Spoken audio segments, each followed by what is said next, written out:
क्योंकि उसने क्या किया था, खजाने में रह करके चोरी करके, और चोरी भी किया और झूठ भी बोला। जब उसे खजांची बना दिया, उसके अच्छी तनख्वाह मिलने लगी, वो शाम को भागा भागा भगवान बुद्ध के पास पहुंचा जेतवन में। भगवान बुद्ध के पास जाके कह रहा है कि मैं बुद्ध की शरण जाता हूँ, धम्म की शरण जाता हूँ, संघ की शरण जाता हूँ। भगवान बुद्ध के वचनों से मेरा कल्याण हुआ। भगवान पूछे हुआ क्या? बोले भगवान आपने कहा था कि सिर्फ एक सील का पालन करना और तुम्हारा क्या होगा, मंगल होगा और कल्याण होगा। और भगवान मैंने एक सील का पालन किया, मेरा क्या हो गया, मंगल हो गया, कल्याण हो गया, मैं तो खजांची बन गया।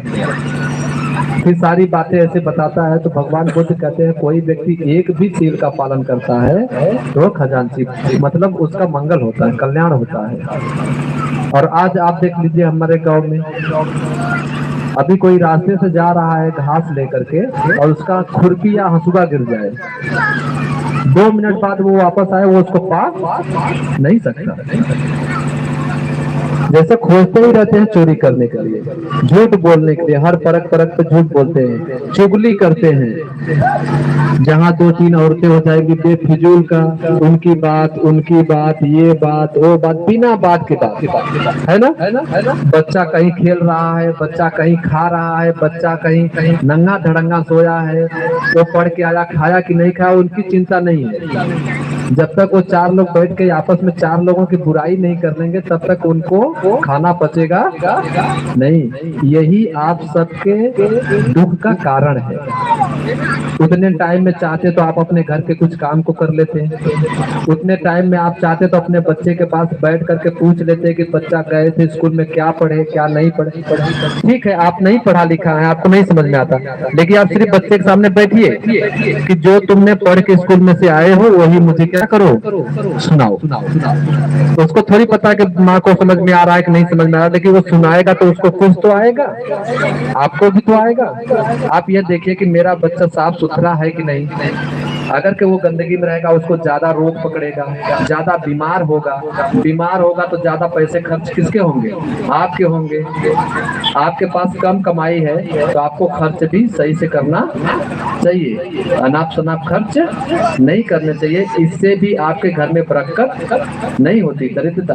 मड़ई का ही घर रहे लेकिन उसको साफ सुथरा करके रखिए, अपने कपड़े साफ पहनिए, भले पुराना कपड़ा हो लेकिन साफ होना चाहिए, भले ही वो सस्ते कपड़े हो लेकिन साफ होने चाहिए।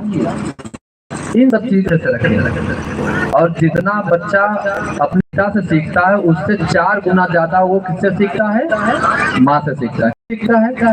क्योंकि जब से पैदा हुआ है सबसे ज्यादा किसके पास रहता है, माँ के पास। आप एक बात समझिए कि जैसे कुम्हार मिट्टी होता है ना, गीला मिट्टी लेता है ना, तो उसी गीले मिट्टी से क्या करता है, कारण आप स्वयं हैं, कोई और दूसरा नहीं है। और इससे निकालना आप स्वयं हैं, कोई और दूसरा नहीं है। और इससे निकालने का सिर्फ एक ही तरीका है कि इसका स्वयं आपको ही करना पड़ेगा। कोई और आके मंत्र फूंक देगा तो आप सही नहीं होने वाले हैं।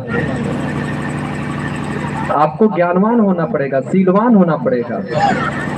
और जिसके लिए सीलवान ज्ञानवान होने के लिए धर्म समाज की आवश्यकता होती है। मैं छोटी सी बात बता के, काफी लंबा हो रहा है क्या?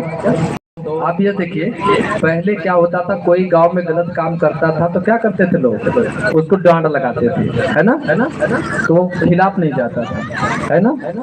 एक दूसरे के काम में दूसरा सहयोग करता था तो उससे वो खिलाफ नहीं जाता था, एक दूसरे के लोग काम करते थे।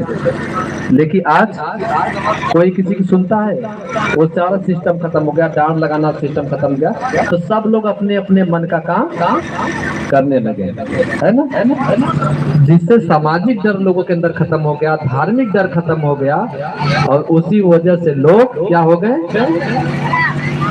पास पड़ोस के लोग एक दूसरे को देखना नहीं चाहते। लोगों में इतना द्वेष भर गया, इतना लोभ भर गया, इतना मोह भर गया है कि उसी के वशीभूत होकर के एक दूसरे के लोग खाली आगे नहीं बढ़ रहे हैं बल्कि एक दूसरे का टांग खींच रहे हैं। ठीक है।